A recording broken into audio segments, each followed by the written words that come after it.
Listeners be advised. The Soliloquy podcast discuss matters related to the human experience and many that are sexual in nature. Due to this, some conversations may surround triggering topics such as sexual violence, self-harm, abuse, and much more. Please be advised, a list of crisis and psychological resources will be available in the show notes of this episode. With that said, let's get started with the show. Ladies and gentlemen, may I have your attention please as we go through the following safety instructions. In the event that there is a loss of cabin pressure, oxygen mask will drop from the overhead. Place the mask over your nose and mouth. Breathe normally as oxygen is flowing even if the mask is not inflated. Be sure to adjust your own mask before helping others.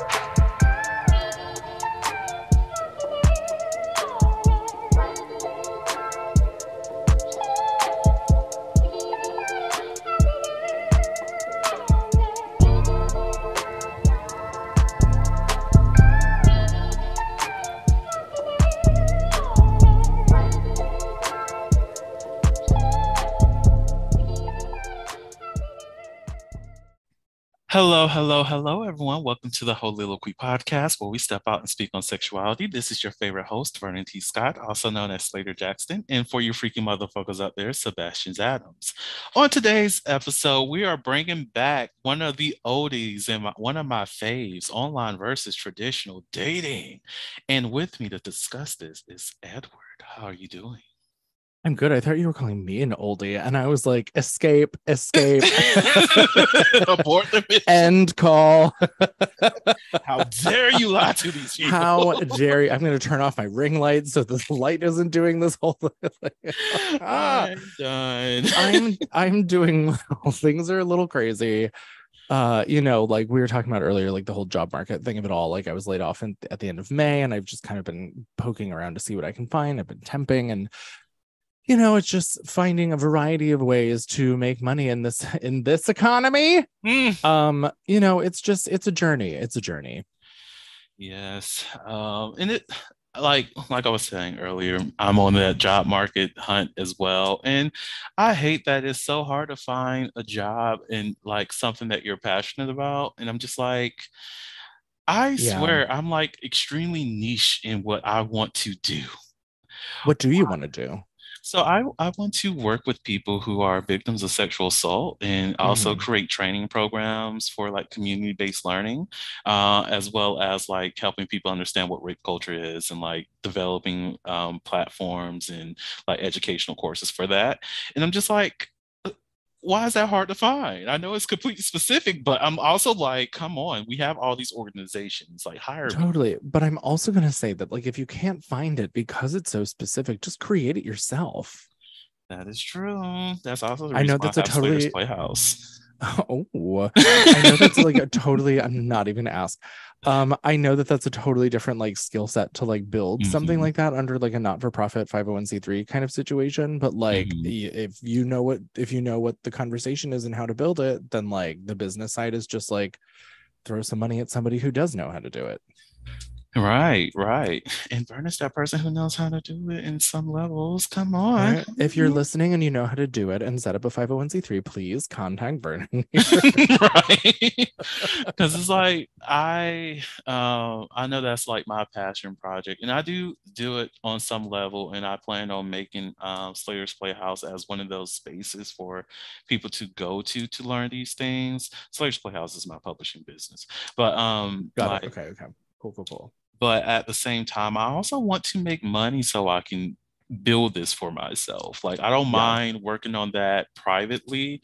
So I'm like, can I get in a role where I can help people within the community make a living, as well as save in the process so that I have, cushion to do my passion projects and allow that to skyrocket my career later on in life as I, build sustainably. Totally. Well, and I also think this is such a good tie-in for the subject of this podcast anyway, because it's talking about traditional versus online. And kind of what you're talking about is like the traditional idea of what a business and a company and a job is versus the online version of that. And that is how I'm assuming you would want to function.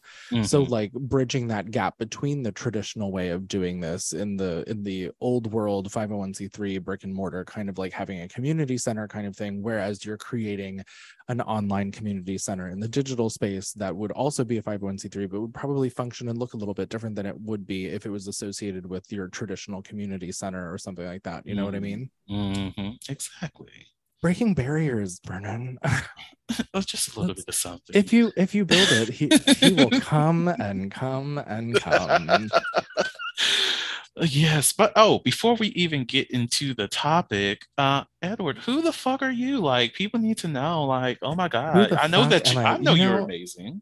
Well, thank you, thank you. The question of who I am has come up a lot in the last couple of years since shutdown situation. And it's been a really interesting journey in the middle of my 30s to be like, who am I? What is this meat sack I'm living in?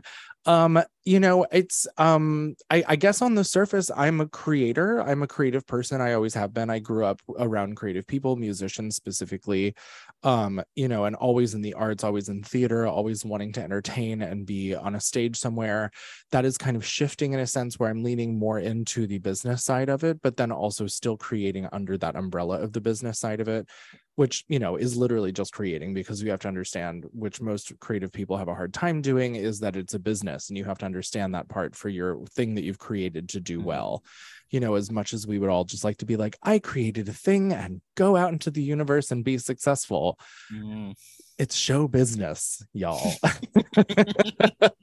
So I'm kind of like becoming Mr. Show Business for myself, essentially is what it is. But I'm an author. I just had a book published this year called Cancer, Musical Theater, and Other Chronic Illnesses that is now being adapted into TV. I just had a producer meeting yesterday with someone from HBO. I'm so excited they want to come on board. So we're kind of like walking down that road now, and that was always the plan. The plan was always, I wrote the book with in mind that I wanted this to be a TV show.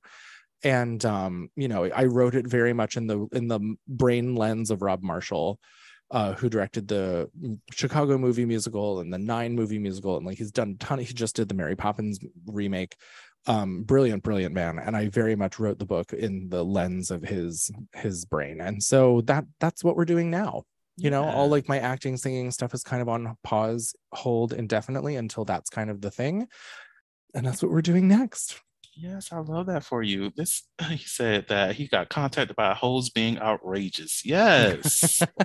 But that's the thing, like, and that's like, you have to be outrageous. And it's very much like, you hear so many of these fucking people online being like, you have to be your authentic self and then people will come to you. And like, it's hard to be your authentic self when you're creating things to put online, because you're very purposefully being like, look at me, I'm here, and this is what you should be doing. And like, I'm specifically speaking to like coaching world and then like the online business thing of it all. But it's really strange how like when those things kind of fall into place and you do ease back into it a little bit, how things just happen. And this week, you're catching me on a good week for this conversation, especially with like the dating situation as well of it all, because things have been moving in that kind of world for me for the first time ever, like really ever. Like it's been ages. I'm a dusty old bitch. But like it really is just this piece that I've created that is so just me. And the people who have read it, the people I'm approaching to do things with it, it's going to be very divisive. You're either going to love it and think it's brilliant, or going to be like, you're crazy, get away from me. And so far it's been the you're brilliant, I love this. So we'll see what happens, but that's the road we're going down. And I love that for you. Yes. Now I will say, like, I do sometimes have issues with the being authentic people online, because there's never any like lessons behind that. It's like for me, if you're going to do something to help people, do it out of like honesty and earnest, and like rather than always putting things behind a paywall. Like that's why I have this podcast. You do not have to pay to get access to this information that I'm providing on this show, because I want it to be something that possibly helps somebody. But if I'm going to say, oh my gosh, I have such a great podcast that you just need to listen to it, and most of the things that I put out there is behind a paywall, why? Like that's defeating the purpose of me being my authentic self, because I actually want this to Right. helping Well, and I people. think there's it's not it's not a monolith. Like all of this Mhm. comes in tiers. So like you have your podcast and that can be free and access to everyone and kind of democratizing that. But then like if you're going to be doing one-on-one work with people and teaching people, Mhm. then that's behind a paywall because like that is your expertise. That's the thing that people are going to pay you for. And I Mhm. don't think there's anything wrong with that. Where I have issue with it is, I'll speak to my experience as a cancer survivor. There are so many people out there who are coaches who claim to help people through their recovery, Mhm. and they're charging thousands and thousands of dollars to people who have just gone through Yes. cancer, who've just gone through treatment and like the worst hell of their life, and they're trying to figure out what their new identity is as a human, which is a lot of what I talk about in my book. But like these people are like, pay me $10,000 and I'll help you form this next chapter of your life. And I'm sorry, like, unless you're a therapist or a psychologist that has a specific focus in that kind of work, you are not, and have had cancer and have had done this, you are not Mhm. qualified to do that. And you're not qualified to charge for it. So I Mhm. totally know what you mean, because it drives me nuts watching this kind of thing happen online where people are like, be authentic, but also pay me millions of dollars to do this. It's like, all right, well, I think there's room for best of both worlds. Mhm. It's ridiculous, and I am on opinion. some level, I am opinionated. no, I That's truly, also who I am. yeah, I truly agree with you because it's like, what are you moving towards when you do these certain things and say these things to these people? And I get like, yeah, to survive in the world that we live in, in this fucking economy, you do have to gatekeep your talent, which is great, but you also have to be realistic about your the services that you provide. And if you don't have the credentials to back the things up, if you actually have, if like, how can you tell other people to be their authentic selves and your business behaviors are inauthentic? I mean, there are so many answers to that that I don't think we have the time to go all through all of them. I mean, I know people who are in like actor theater coaching world that are like, I'm going to teach you how to book your first Broadway show. And they have never once been on Broadway. It's like, no, I love this. I love these humans, but just, I understand what you're trying to do, but just no. Yeah, that's like every time I see somebody that's like, "Oh, I'm going to teach you about financial literacy," and at the same time, it's like the only reason why you have the money that you have is because you sell on a course, and that's gaslighting people and telling them that it's their fault that they're not successful, rather than being completely real with them and teaching them different strategies of how they Well, can save money and yes. working Well, with it. then, exactly. But then there's also the people that are like, I'm going to teach you how to be financially successful, but then their parents were rich, their grandparents were That rich. part. And it's like, then I don't want to listen to you. Like it doesn't it's of very little value to me to listen to someone who already had money, Hmm. who is giving someone who doesn't have money advice on how to make money. It's like, yes, sure. Listen to people who are more successful than you, sure. Hmm. But to me, it's about knowing the background of where they're coming from. That is, and that's the other thing. There's a lot of privilege in theater world as well, and so you have to look at that, like, what are these people who are telling you that they can teach you how to be successful, where are they coming from? Because if it's from a wealthy family that had access to people to get you that success, then like, I'm not going to listen to you, because your experience maneuvering through the industry is very different than mine.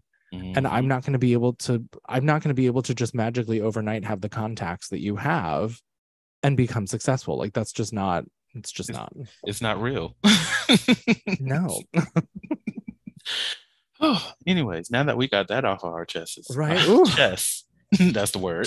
So, going into online versus traditional dating, one of the things that we talked about was that there are some generational differences between the two, like what we prefer these days and whatnot. Um, I'm trying to channel everything that we talked about that day, and it's so hard for me to do that most of the time. But what are some of those generational differences? The Holiloquy podcast focuses on the variability of sexual expression.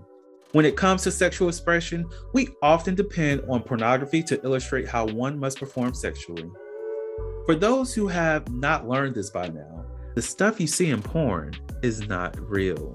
Pornography provides a singular perspective of sexual expression that is not often the reality we see during our own sexual encounters. The Soliloquy podcast is a conversation that takes you outside of the compressed box of what many know about sex. Some of the topics we discuss includes kinks, condom usage, status disclosure, and past sexual experiences. The Soliloquy podcast steps out on sexual norms and recognizes that the norm is not the only normal. Subscribe today and join the conversation. What we prefer these days and whatnot. I'm trying to channel everything that we talked about that day, and it's so hard for me to do that most of the time. But what are some of those generational differences? Well, I think what we're looking at now, this conversation of like traditional versus online dating, it really kind of depends on the age of the person that you're talking to. Like, again, I'm in my mid-30s, so I grew up without the internet. Like, I didn't have the internet until I was probably 15 or 16. I didn't, well, maybe a little earlier than that, but you know what I mean. And then, like, I didn't have an iPhone until I was like 22, like, so I spent more than half of my life without one. And so the accessibility that we have to humans now for professional purposes, for dating purposes, whatever, is just different. And I cannot imagine what it would be like to be someone younger right now who has grown up without ever knowing anything else. Because to me that, and I can't speak for like a 20-year-old right now, but like to me, it's like, oh, dating, you go online to do that. And it's like, wait, you guys used to meet people in bars? And it's just, oh God, like we all do it, it's not like from a place of judgment. Do I think that it would be really nice to have like the Hallmark movie moment where you like bump into someone on the train and you have like sparks and magic and you go home with them and then like 6 months later you're married? Sure, that would be cute. That would be real cute. And it would make such a great story. But to me, all that is a great story. And like, are there true things that happen along those lines where people do fall into relationships in that way? Yeah, sure, probably. Not me. I met one of my exes in a threesome, so like oh, I love that. That's an interesting story there. Yeah, well, it was until it wasn't. But it I don't know if there, I don't think there's a right or wrong way to do it. It just is different. And there's a guy that I pride myself on the fact that I have a lot of older gay friends. Like, we're talking in their 60s. And obviously, like, they didn't have the internet until they were 30 either, or like 40 really. So like, watching them date in the online space is very different than watching someone who grew up with the internet and apps dating in the online space. And like, admittedly, I'm so bad at dating. Like, we're coming up on 10 years of being single here. So like, I don't want to do it. I don't like doing it necessarily. I'm very busy a lot of the time. And so I just don't prioritize the time to do it. And the couple dates that I have been on in the last year or so have just been kind of underwhelming. And so I don't know if that is because of who I'm attracting, if that is because I met them on an app and there's like a different quality of person on an app versus not. But then also, with that said, being on an app myself and having friends who are wonderful, lovely human beings who are also on apps, it's just like, that's kind of also not a good accusation of that. And like, to me, and I hate this phrase because I feel like it's just laying down, but it is what it is, and like, whatever works for you works for you. No, I agree with that. Like, I've met some wonderful people in like public settings, where we had great conversation, but not a good, chemistry. I've met people in public settings who were just complete trash. And I've also met similar people online as well. It's like, regardless of where you look, these profiles, these individuals in person, they're actual people.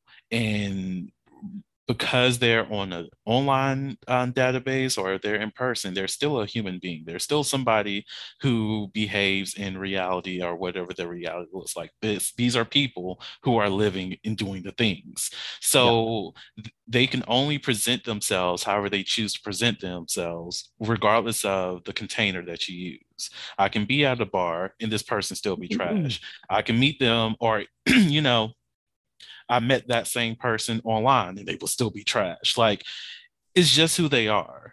It takes them having the intentions of growing something or wanting to engage in something outside of just the apps or outside of just sex on a first date or outside of just having conversations with the person and not growing from that. It takes the intention behind that to actually build a relationship. And I think that's the thing we fail to understand when it comes to either form of dating. Well, and I also kind of want to point out that like being on an app and talking to multiple people at once and getting messages and notifications from those people releases dopamine in your brain. Mm-hmm. That's like, oh my God, somebody messaged me. Yay, love, do more of that so you can get more of this dopamine situation. And, if I think that by doing that, that is kind of what is maybe dulling down the excitement of meeting someone that you're really interested in. Because if you're really interested in that person and you meet up and you have a great time, like that's more dopamine. But then you go home and you're so addicted to having that notification constantly and that instant gratification that when you go home and that person isn't there, you still need it. So you go back to the apps and then you get into this headspace of like, there's something more around the corner. There's something closer. There's something nearby. There's something that's not the next thing. And it's not that I think having access to that amount of people is bad. Like I have friends overseas that I've talked to for years on apps that I've been able to meet over time, as friends and whatnot and whatnot. But like, I do think that there is a level of addiction of that feeling of getting notifications that overrides the actual want to make an authentic connection. And I know this because I will delete all of the apps. I only really have one or two, but I will delete them all off of my phone for like months at a time, sometimes years. I went 2 years without being on an app. And, it was great. You don't have that pull or that sense to like, oh, I need to check my scruff or whatever. I need to check and see if I have any messages from people, because that need for the dopamine and for that instant gratification of talking to someone that you're attracted to picture profile wise is gone. And then you do kind of open yourself up for meeting people who are organically in person on the street, on a subway car, whatever. And I'll combat my own theorizing there by saying that we're living in a place where people don't trust each other. And like, we want to know everything about someone before we even meet them to see if they're safe, if they're worth our time. And the safety component, of course, because of what you talk about with like sexual assault and everything else, like, of course, that's important for you to know if that person is safe. So, pros and cons. Yeah. And I was thinking about like how I engage on many of these dating apps, like for if it's like a casual hookup or something like that, which I'm moving a lot further away because like I'm currently in the stage of truly only focusing on myself and not including any kind of sexual things within that because I have the toys that I need that will get the job done. And I love that for myself. But outside of that, I'm plastic just, and some batteries, man. go a long fucking way. So it's like outside of that, like I don't want to lead any person on, making them think that there's going to be a potential relationship, or even just have those conversations with people while I'm in the phase of adjusting myself. But on top of that, I'm a firm believer if I actually see something in a person and I want to grow something with them, I don't want to engage on those apps. Yeah, yes, we met on this app, we are communicating on this app, but let's move our communication somewhere off the app. Let's exchange each other's numbers so we can communicate that way. That way, I'm not looking forward to an app to notify me or anything. It's just my regular text messages. And Yeah. unfortunately, I have my do not disturb on, so sometimes I might be I might respond a little bit later than what Right. you It's going to take a expected. minute to get back to you, but But I appreciate you for texting. I will get to you yeah. within No, hours. I think it's really a culturally strange place that we've found ourselves in when it comes to this, because I don't think it's bad either way. Like if dating on apps works for you and you've been able to find long-term relationships through that, or make connections with people that are maybe not long term but more platonic, long term in the platonic sense, but like, if I've certainly met tons of people on apps over the years that have still remained in my life in some capacity or another, and Mhm. I'm grateful for that. Like so many of my good friends that are like in my inner circle of like the private information about the ongoings in my life, like those are people that I've met off of apps. And I do think it's different now in the making friends component of it all, um than it was years ago. Because years ago, if you wanted to make friends, you just went to bars and like you like hung out in bars and you talked to people, and we all didn't have our cell phones like in our faces all the time. I remember being there used to be a bar in New York called Therapy. It fell down a couple years ago. The wall literally crumbled and they closed it. um That's just hilarious. so many That's opinions, but ironic as hell.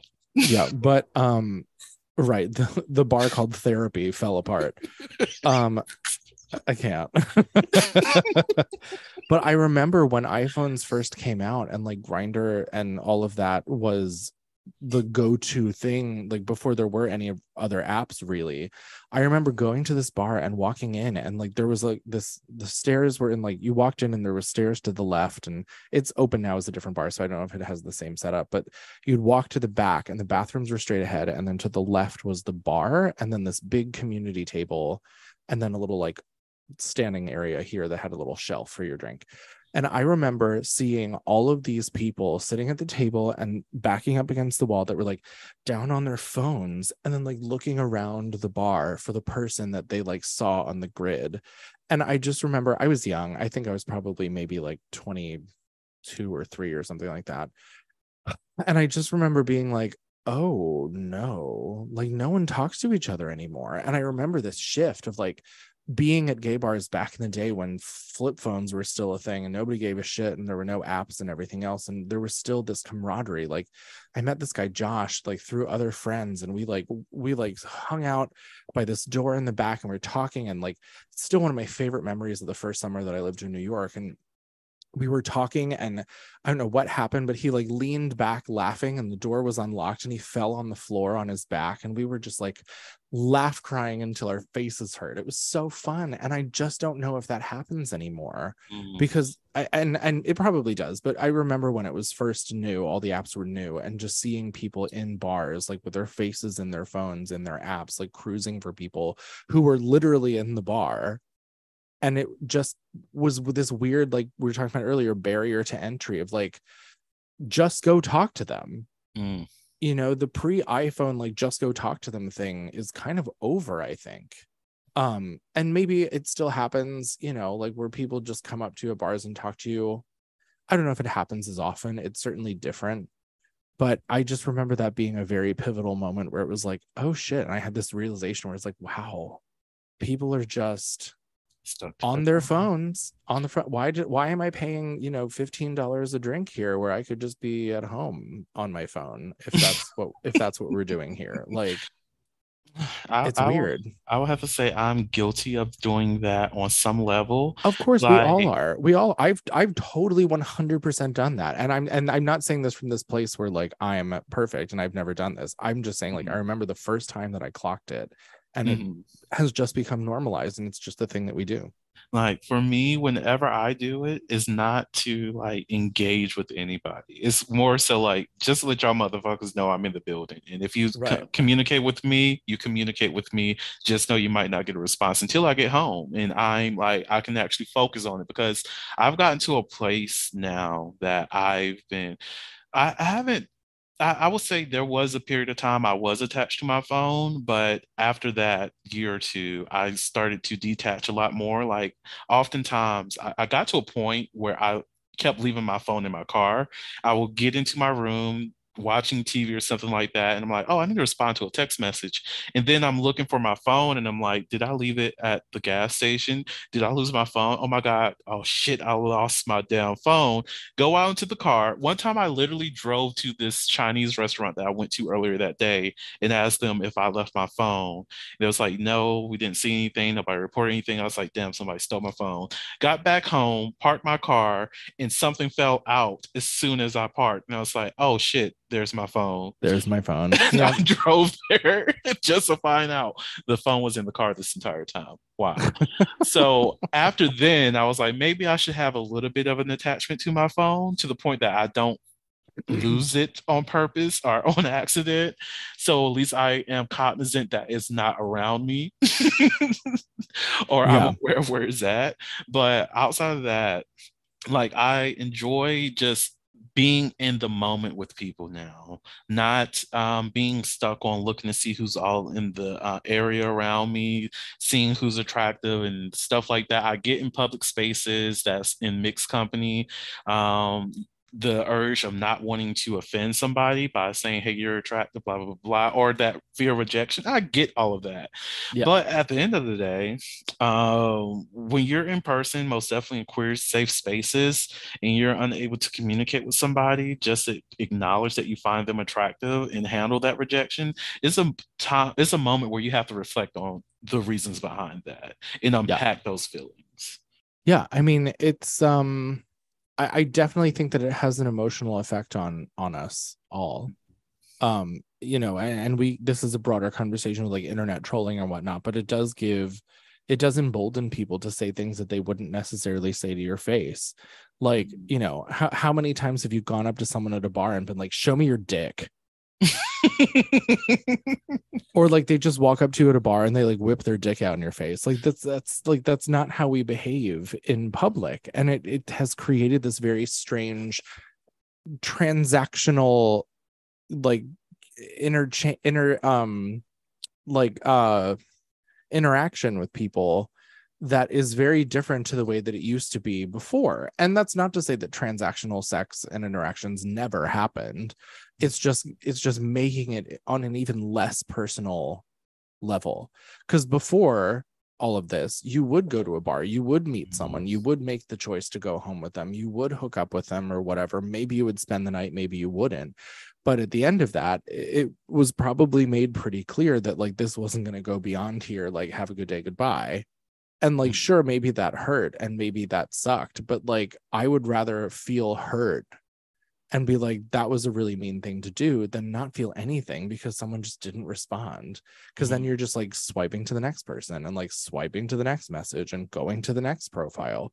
And it's I mean, it's sad. And I'm again saying this from a place where I do it. And it makes me sad that I'm doing it. And again, that is why I end up deleting them all a lot of the times, because it just wears on me that it's like, I'm spending all this time on this app. I'm not really meeting anybody.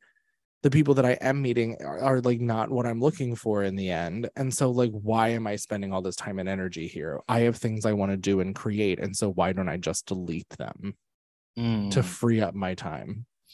That part right there.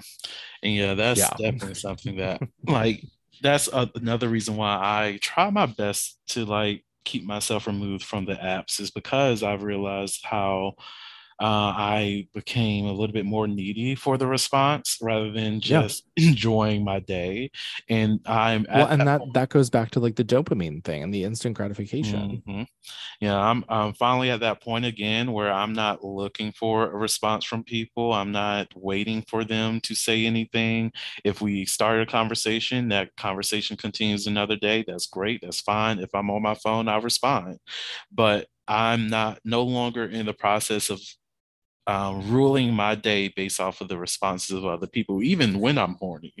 Like, yeah, there's some times where I'm just like, oh, I really do want to like hook up with somebody, and let's see if somebody I've communicated with in the past is available. If they're not, okay, damn, now I actually have to go on the apps and find somebody.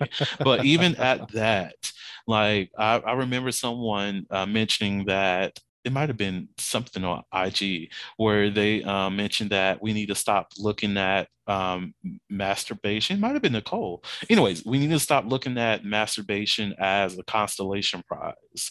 Like, oh, because I didn't find anybody, now I need to masturbate. No, I've already masturbated a couple times. I just want somebody here to make this process a little bit quicker so I can get to the point I need to get to. That's why I'm on this app looking for you. But if I have to do it myself, I shall get it done myself. And that's my mindset these days. Like, if it's Yeah. something that's not going to make my process a little bit shorter, because I cannot be spending 3+ hours to get to the point I need to get to, then yes, I'm going to be on the app to find somebody and make it a little bit shorter for me.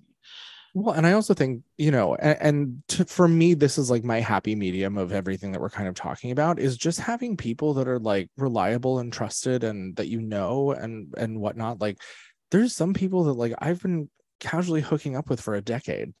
Mm, Like, just love talked to that. one the other day, and like we know each other, we're friends. I don't know if we've hung out socially more than a couple times, but like, it's one of those things where if they're in town or they're available, they send a text. If we can do it, great. If not, it's no pressure. And these are Mhm. people who I love these people. I think they're absolutely wonderful people. And I think there's so much power in having that kind of friendship with people, because then you don't have to go through the whole tedious, like, trying to search for someone on an app. Like, who cares? Like, stop. Like, just stop. Like, make and then a good friend of mine actually asked me a question a while ago, and I think this is obviously very person specific, and it takes a certain amount of emotional maturity for this, but like infusing intimacy back into friendships, Mm, like being comfortable with engaging with your best friends in your inner circle, with like making out or cuddling or whatever you want to do with them, as long as everyone's comfortable and on the same page. For me, that doesn't necessarily work. My brain compartmentalizes things very neatly, and so like if you're in the friend box, that's where you're going to stay, and I can love you in the way that I love you, but it's not really probably not going to get to a place where it's physical. And mm, that's not because I don't think you're attractive, it's just not the dynamic. mhm. I get that. Like, with some of my friends, we can cuddle together and all of those great things because we just have that comfort with each other. But at the same time, we're not making out with each other. We're not doing that. And that's just, like you said, that's the dynamics of that Yeah, relationship. and I think to be honest with you, I'm kind of jealous of people who are able to do that and not have any kind of like emotional turmoil about it. Like, Mhm. it's just like this understanding. It's like the magical fairy, like, queer community of people that are just like everyone is one and equal. And I just, like, my brain doesn't do that, and I wish that I could get to a place where it did, in a sense, because I think it's wonderful, but Yeah. it's just not, in my experience so far, it just has not been for me. Yeah. And I will say the other thing is like having like those friends with benefit relationships. And I'm a firm believer that if I consider you, if we're going to use that title for whatever this situation is, that the friendship is something that's important to me. That you're not here because just the sex. I want to build that friendship with you, meaning we can go out and have a good time, enjoy a meal and all these other things, recognizing that this is, well, friend dates or whatever, but this is nothing leading towards romance, nothing leading towards us being together long term, but this is us engaging with each other as friends. And we also happen to have sex too.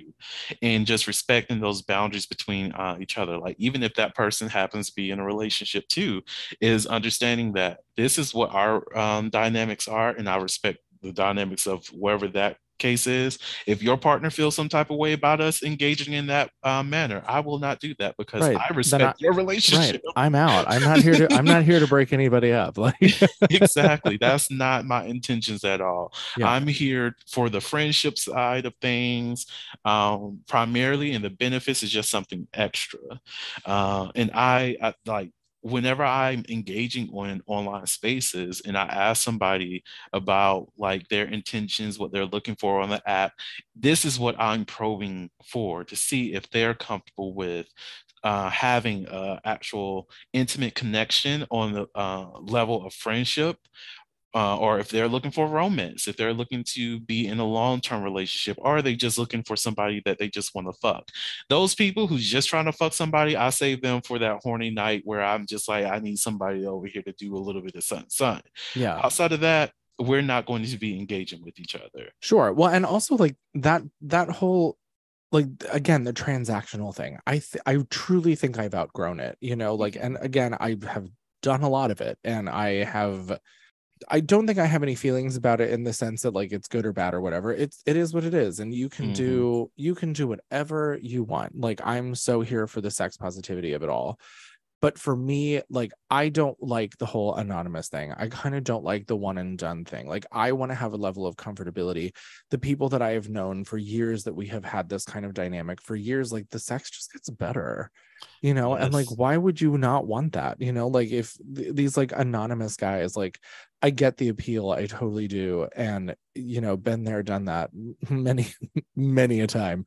But I first of all, I want to see your face. I want to look at Mm, you, like, yes. I want to look at your face, and I want to connect with you in that way. And there's so many people who are so uncomfortable with that. Like, how many times have I like been on a date with someone, and then like we go to seal the deal at the end of the night, and they like lay there with their eyes shut, or they like don't actually look at you, and it's just so weird.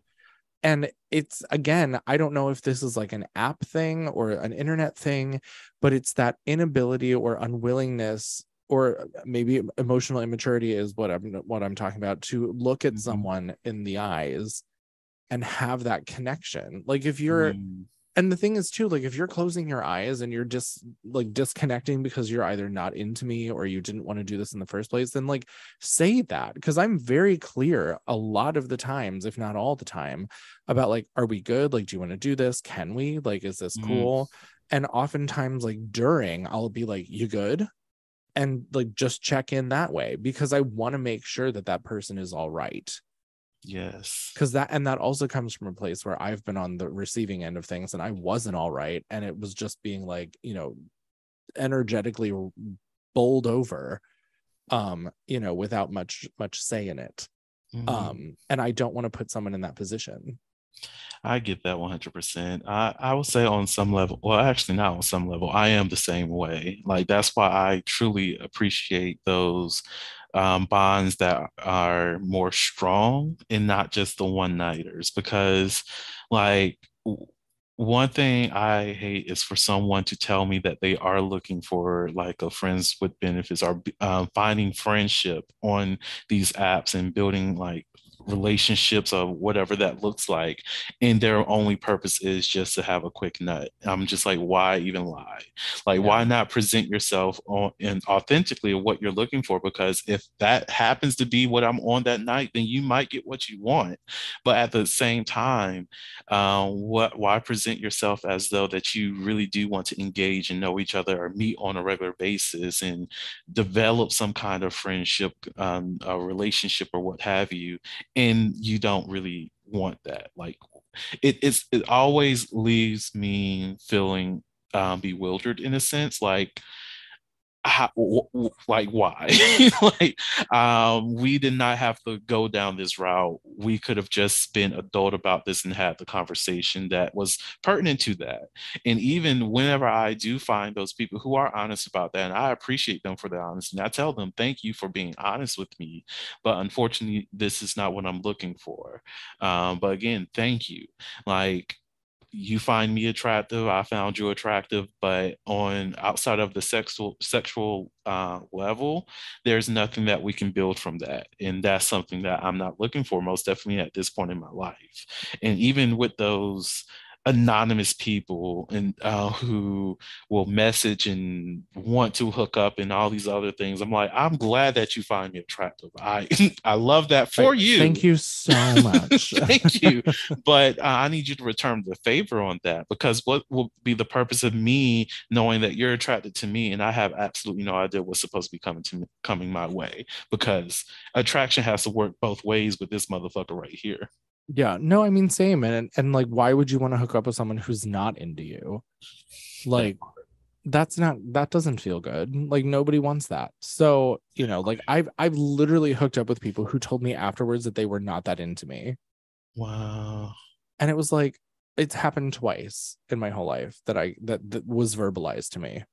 Uh, and it doesn't feel good. So like, why would you not have that conversation beforehand, or have the wherewithal to be like, you know what, like, I don't think this is not what I want, and I'm so sorry. Like, let's just be adults about it, you know. And Mm-hmm.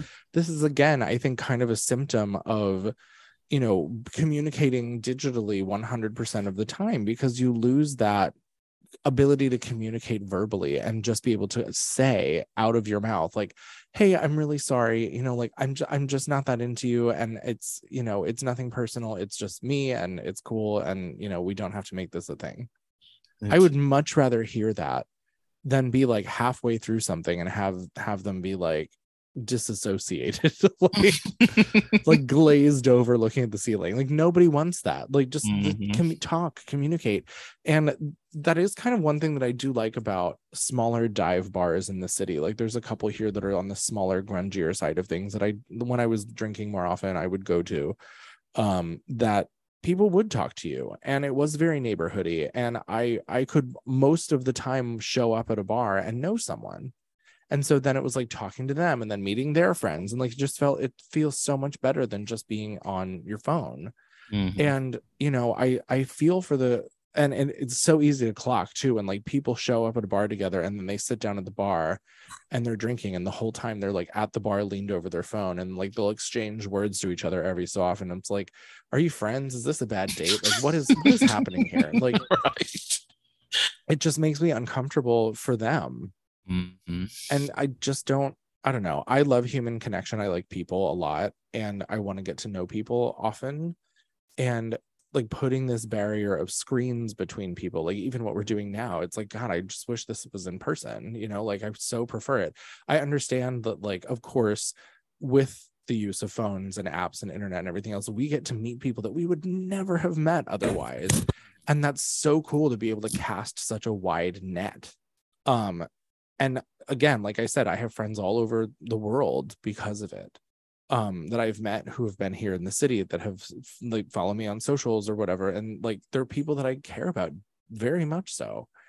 You know, and it's you know, more of that, but in person, please. Mm, yes, yes. That's one of the things I crave myself too. Like I often think about like when I was in undergrad and there was like random events on campus that I would love I go to because it's fun, it's enjoyment. It's like things to do with other people, to do things with other peers, even peers that you don't even know that exists on your campus. It's just something completely new. You enjoyed it and you found a new friend in the process.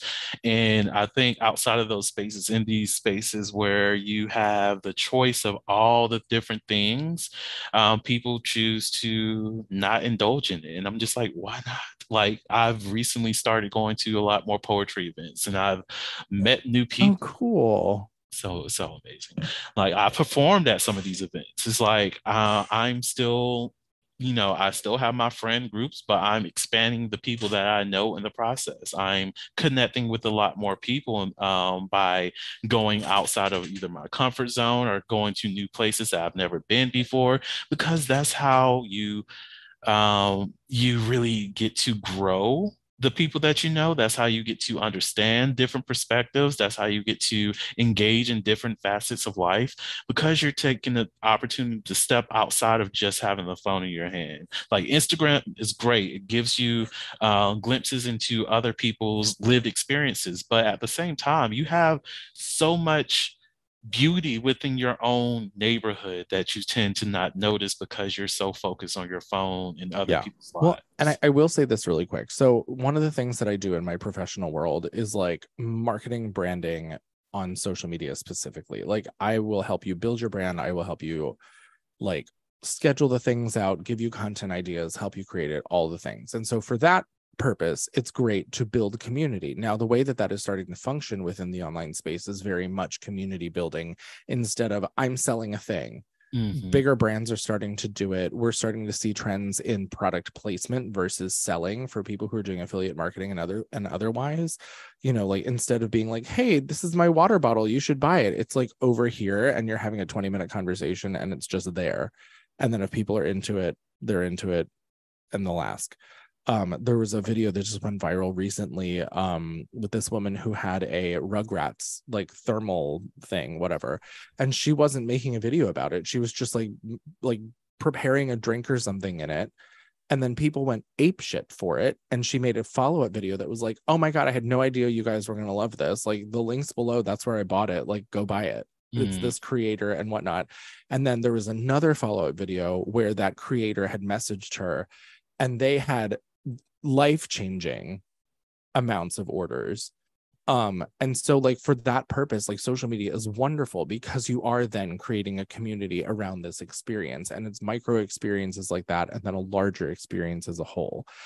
And like, again, if that is happening at the very top of corporate, where they're trying to build communities and they're trying to build an audience that like a conversation can be had around multiple facets of that brand or whatever the thing is that you're doing online, cool. But then also, aren't we as people wanting that? If that is what the trend is with businesses online and how to sell your thing and communicate with the people around you, shouldn't then we also as humans be trying to create that, where we are the quote unquote corporation and building community and audience around ourselves? Like a friend of mine in the neighborhood, she and I are putting together queer gatherings in our specific neighborhood because we live uptown in Manhattan. There is no queer space up here. There's no gay bar. There's nothing. There used to be one down on 125th, but even that is still 50 blocks below where we live. So we're doing kind of like this bar hop situation where like once a month we pick a bar and we message all the queer people that we know in our neighborhood, and we're assembling a email list, and we're trying to get people who are up in the Washington Heights, Inwood, Fort George area to gather and come together. And let me tell you, the response of that is so enthusiastic. People are like, oh, yes, thank God, something. And I just can't help but think that that is a more widespread, maybe unspoken need that a lot of queer people have right now. And which kind of brings us into another conversation about community. We don't need it in the same way that we did before the internet, before cell phones, before technology got to the way it is now, because we traveled in packs. We knew where people were, we knew who people were, and we were able to protect each other in that sense. I think of like, back in the Stonewall days where they talk about, like, oh, this person would go to this person's house and they'd show up and they'd like yell down a window or whatever, and they were building community very analog and very grassroots, whereas now we don't do that in the same way, and we don't need it because being queer is on the front line of every political conversation. Pride is now a major international movement. And it's not that we shouldn't have community. It's that we don't need it to survive in the same way that we did 50, 60 years ago. Should we still have it? Yes, because obviously there are marginalized people who are being targeted in disproportionate like numbers to straight people, to like, more binary queer people. But like having that sense of community and building it on purpose, I think is still only found in the queer space, in the more marginalized groups. And of course it's necessary because of that targeting, but I think as a community as a whole, like, can we just all do it? Like, I'm so here for it. I'm so here to protect and serve. Not that, I'm a cop, but like, he's a cop, he's the fed. I'm a cop. Yeah. End call. Abort. But you know what I mean? Like, I want to be here to help and to serve my community and to protect them when need be. And that's hard to do when you're on an app. No, I get that. I agree 100%. I think that we do need a lot more of those in-person gatherings, those things that help everybody just feel welcomed and feel whole and feel supported, and know that regardless of, once you leave these rooms, you still have people who's on your side, that exist in the reality of things, that regardless of what you see on the news or what you see on your thread, that once you come here, you're going to be loved. loved. You're going to be loved on, and you're Yeah. going to be appreciated. Well, and I think that is also, unfortunately, the burden of the people in the community that don't feel welcome. Mhm. And I'm saying this from a place of like understanding what my privilege in society is just because of who I am, like as a white can be straight presenting person if I need to be, that's on a binary spectrum. But like a lot of this is the fault of promoters of events. You know, you put the white muscle gaze on the front of everything, and then that Mm. immediately ostracizes 98% of the community. And like, are you going there to like hopefully have the some fantasy fulfilled? Maybe. I don't think that in that sense of like the club events and going to a club and going to drag shows and whatnot, I don't think that that's what we're talking about per se. Mhm. Like there's a time and a place for that. It's not my bread, it's not my jam. I don't want to do that. But I tried to create an event with a club owner here that would have been highlighting queer authors within the gay community in New York. And it was going to be like a book signing, a reading with multiple authors. We would have a host, there'd be music, there'd be food. In the middle of the day, it'd be like a Saturday afternoon. And it would be very community center feel in that it wouldn't be a dance club, there wouldn't be a drag show, there wouldn't be go-go boys. Not that there's anything wrong with any of those things, but it would just be something off the beaten path to create a sense of community around queer people who want to support and know and get to learn more about queer authors and read their material. And maybe they're an aspiring writer themselves and they don't necessarily have someone that they can have touch points with in person to facilitate that kind of life that they want to have. And again, because the apps have put this barrier between all of us, there's not a need to do something like that. But I think it's something that we all want. Mm. You said what needed to be said. I could go on about this forever. Right. Now, on that note, are you ready for a little Never Have I Ever? Oh my God, I love this game. Oh God. Okay. Let's see how well I can embarrass myself here. Well, it's going to be one question, and I'm going to do a would you rather. Okay. So the for today, never have I ever tried to get someone to orgasm as quickly as possible in order to be done with sex.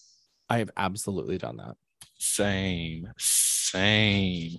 Like, it's not that, I don't know. Sometimes I just be rushing myself because I know that I have like some time on my hand, but I'd rather spend that time like watching anime or something like that. Again, I invited you over here to, get me to this one point. Like, this is why here.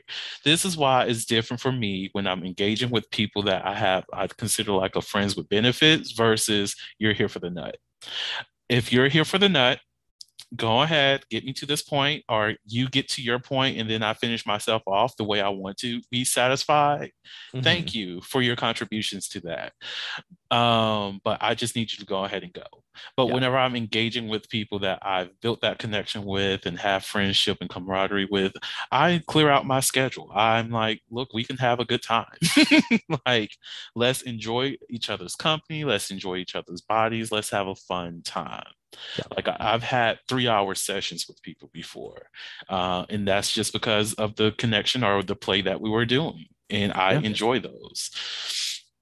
But yeah, outside that, just get the job done. Okay. Like, you know why you're here. Get in, get out. What were some of the contributing factors for your get in and get done Oh situation? my God. I'm to be honest with you, there are so many of them that I don't know. I think it was either I was busy and it was just like I need this to go quick because I have shit to do. Mm. Um, I'm sure there have probably been some where I was like in a public space and like we were trying to like, Get it in. just have the experience and get it done before we get arrested. Mhm. Um, but I mean, as far as like in my apartment, I faked it before because like some shit wasn't aligning right, and I was like, "Oh, I'm done. I'm so sorry. That was quick." So I have a story for that. tell it. So I can come multiple times, right? Okay. And there's been times where someone will, make me nut or whatever, and they think that I'm done, but I'm really not. I can continue going.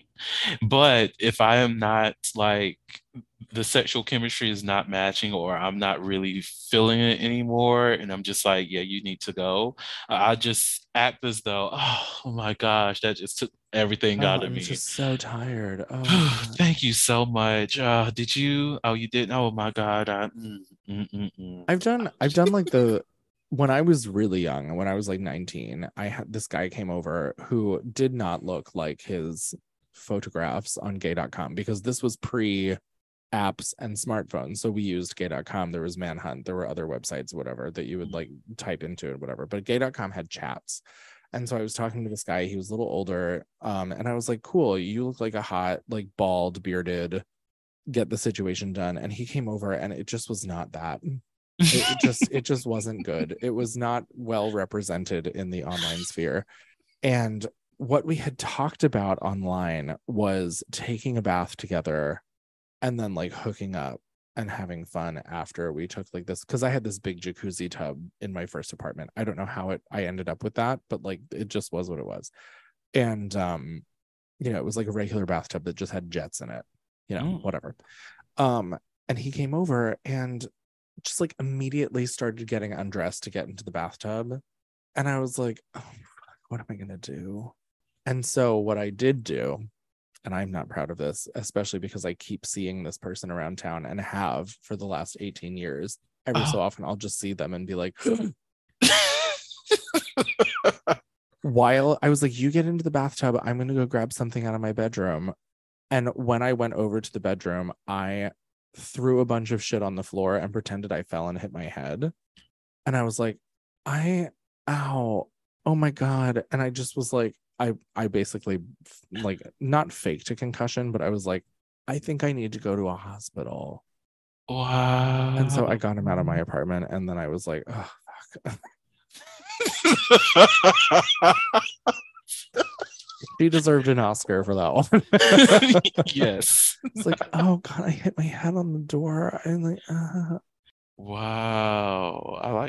Honestly, I'm not mad at the approach. That's one I passive didn't way to know get out of sex. So I didn't know what else to do. He was naked and in my bathtub. wow. I'd already run the water. I'd already put the bath bomb in it. Like I wasted a perfectly good bath bomb on this guy who just like was not who he said he was. Wow. See this what was he a catfish or he just it was like an older It was like picture, it or- was an older photo. It was very strategically cropped. Oh. And it wasn't what the doctor ordered. Jeez. Mm-mm-mm-mm.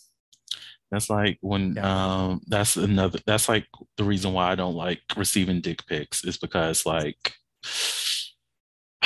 you came over here and you had these pictures and for some reason things aren't measuring up. You could have just been honest with Listen, yourself. are things ever measuring up? Like some of these guys that are like, oh, it's 8 inches. I was like, your thumb is larger than that.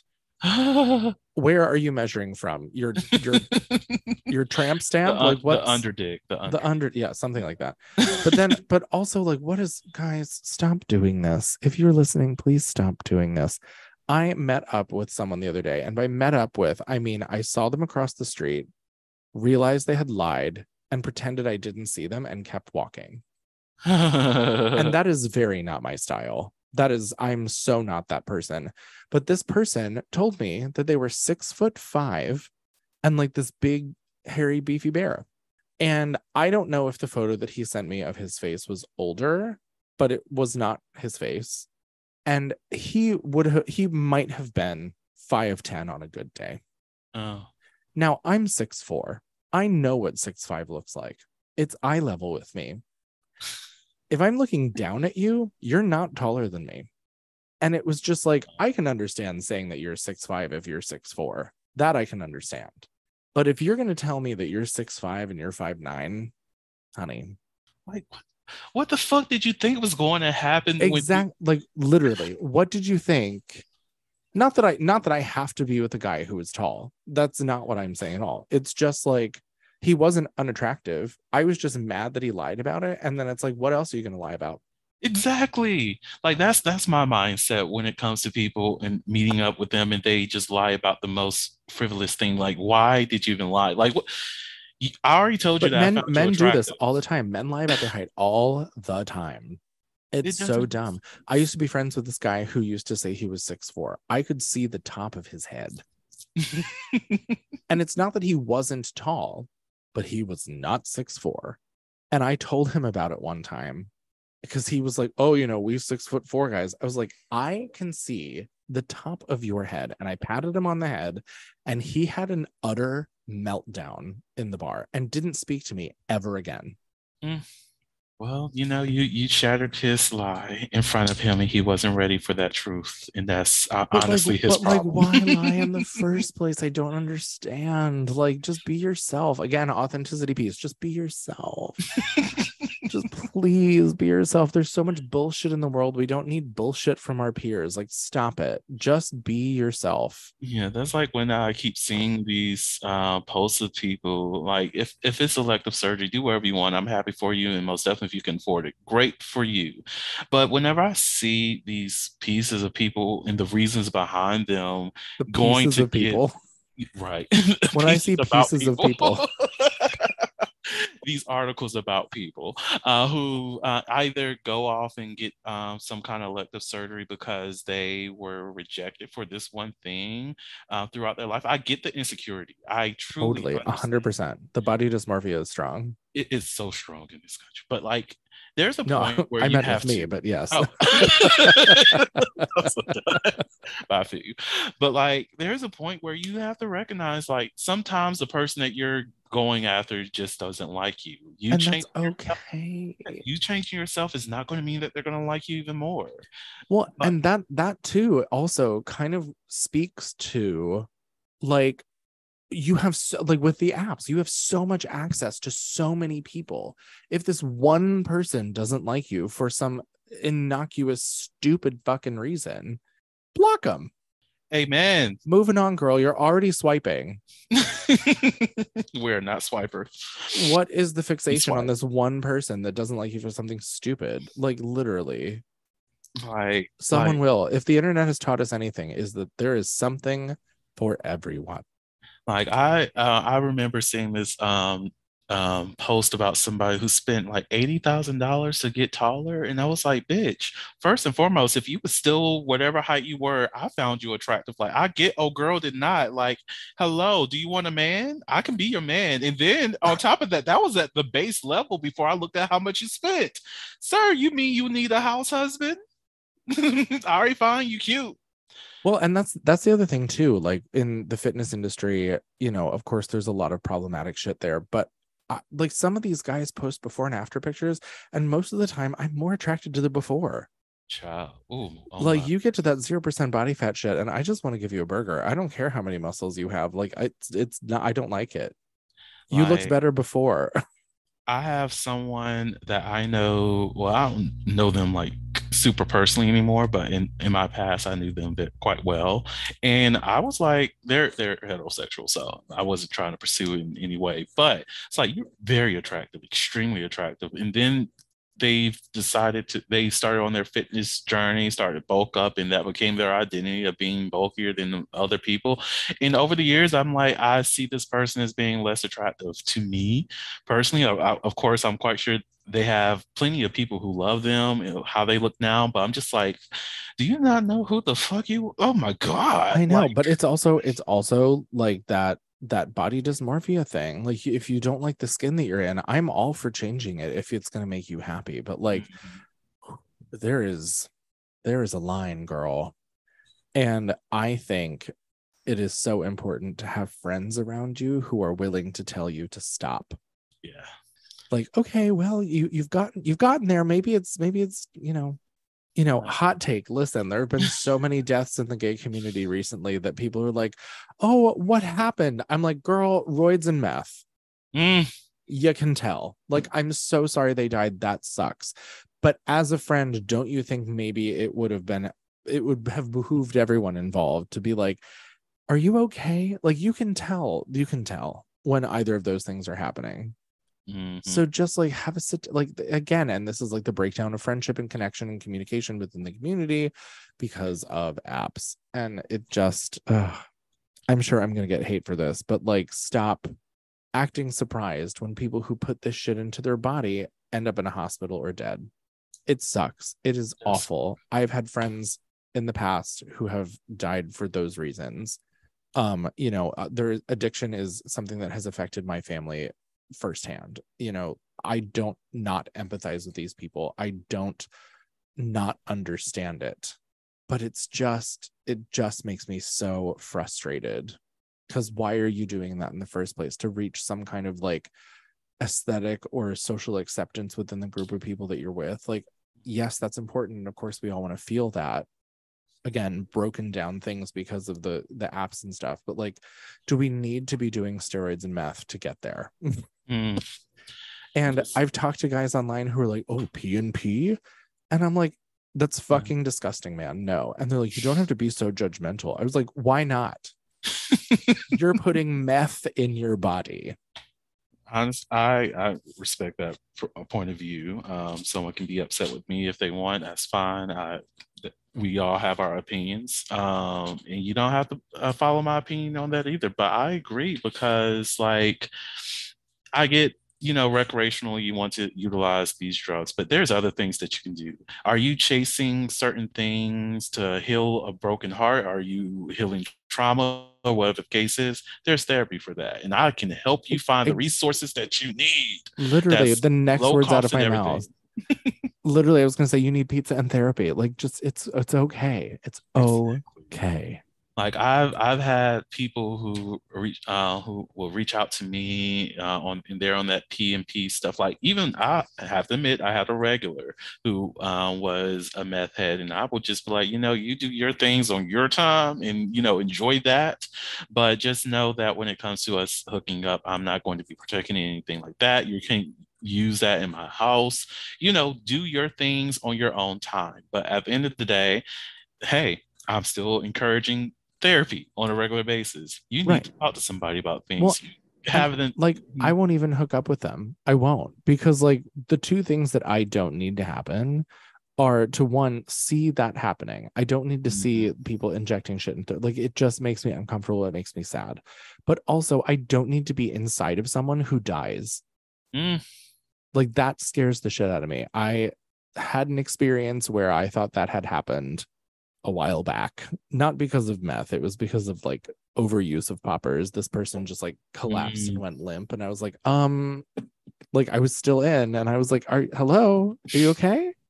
You all right? And I stopped, and I like crawled up to their face, and I was like, you good? And they're like, oh yeah, sorry, sometimes that happens. I'm like, sometimes that happens. Like, I gotta go. Exactly. I do not need a dead body in my apartment. And that's the other, like, me and that regular, we're no longer like in communications, everything, and he refused therapy too, way too often. So that relationship dissolved where it needed to stop. But like, the other thing, like poppers, I don't deal with that, and I do my best not to dabble with people. They make me nauseous. Like, I don't get it. Like, it smells like nail polish. Like, like I don't. Like, for those who enjoy that, do you? But also understand what you're doing with your body. Like, I'm a firm believer that I don't need poppers for my asshole to relax, to engage in sex with somebody. And if the person that I'm engaging with is impatient, then I don't need them in my sex life. And I am not afraid to end sex with anybody. No, and of course, again, it's like, I try to be as sex positive as possible, and I'm very much like, do you, but it also is just like, I'm also going to do me, and that doesn't include what you're doing. Yeah. And it's such a hard line for me to walk, to not be politically correct, but to be accepting of other people and what their journey is, but at the same time want to shake them and be like, what the fuck are you doing? Like, I had a friend, I mean, we've all had friends overdose. We've all had friends who have taken steroids whose heart explodes because, like, hello, it's a muscle. You're growing muscles. You're taking muscle growth hormones. Your heart's a muscle. It grows. Hello. Like, the last thing you want to have is an enlarged heart. So maybe don't do that. Yeah. It's the one thing about the queer community that drives me nuts and makes me the most sad, because it's something that can be avoidable. I agree. We have enough problems. because of other people? Why inflict more on ourselves? Mm-hmm. And the culture of drugs within the queer community is very interesting if you sit down and think about it. And it's so harmful and it's so saddening to Yeah. look Well, at. and I don't want to harp on this for too long, but I did, this one particular friend that died of an overdose, he tried to convince me that it was okay that he was doing meth because he was getting his graduate degree in biochemistry engineering or something like that. And because he was working with chemistry, he knew what he was doing. And I was like, okay. And then a couple years later, he was fucking dead of an overdose. And I was like, okay, well, I guess you didn't really know what you were doing, were you? Did you? It was like, it just, I don't know. It breaks my heart. Yeah. Well, there we go. Depressing conversations at the end of the Holy podcast episode with Edward. Oh my God. But this is why I have the disclaimer at the front of every Right. episode. We never know where this is going to go. Never know. But on a different note, Edward, other than depressing us even further, do you I'm so sorry. That was not my intention. It is okay. It is okay. Do you have any other last words that you would like to share with the audience before I close this out? I don't know. I feel like maybe we should do a Never Have I Ever to like lift the spirits of things a little bit. We can. Just we'll do this. Would you rather? Okay. Would you rather watch your partner masturbate or have your partner watch you masturbate?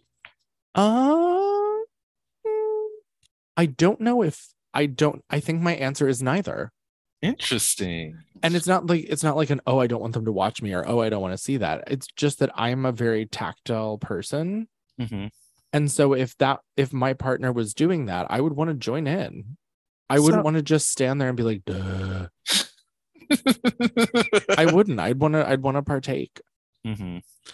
So this is one of those questions. I just say both of them. Both of them, because I'd rather it just be us engaging in masturbation, watching each other do it, and then on exchange, like mutual masturbation, just, enjoy it together.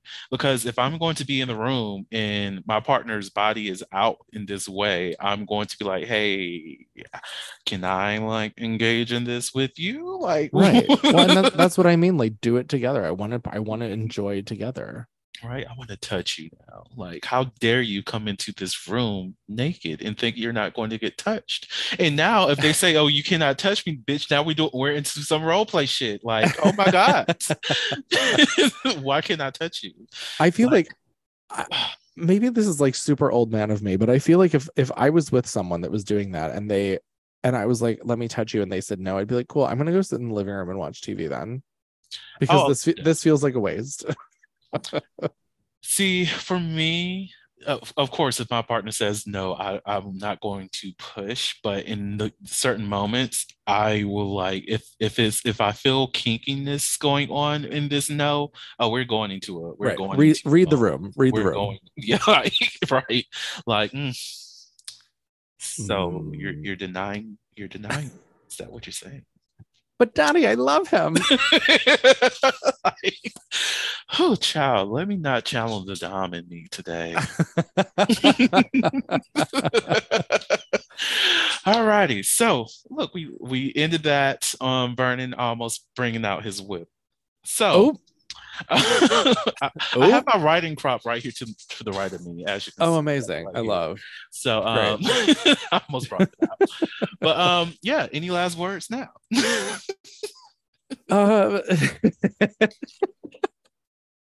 Sure. I mean, just follow me on things, like I love having these conversations. They're difficult conversations, of course, sometimes. And, I think they can also be fun. And I think you've done a very good job at like facilitating having a very difficult conversation, multiple of them, and still have fun talking about it, because I'm a big advocate of learning through humor and learning through laughing, because we have to be able to look at ourselves and realize how ridiculous we are and laugh about it, because life is ridiculous. It's heightened, it's scary, it's weird, there's a lot of emotions happening. And so if you're unable to laugh at it, like, come on, like I'd much rather have a serious conversation with someone and be able to laugh during it and about it than not, so like, I'm here for it. Hit me up, let's do it. Yes, yes. Well, I'll be in the DMs. Do it. On that note, again, Edward, thank you so much for coming onto the podcast. Thank you for having me. Of course. And to the audience out there, thank you all so much for listening to the Holiloquy podcast, where we step out and speak on sexuality. And just in case no one else told you this today, you are beautiful, you are worthy of happiness and joy, you are enough and then some. You may not live up to the expectations of others, but that is okay. You are only required to walk in your own shoes. May each day you live lead you towards abundance. With that said, love you all and see you next episode. Bye. Bye. Thank you for listening to the Holiloquy podcast, where we step out and speak on sexuality. You can subscribe to the podcast through your favorite podcasting app and find us on the web at www.holiloquy.com. That's www.HEAUXLILOQUY.com. Share the podcast with your friends and join the conversation.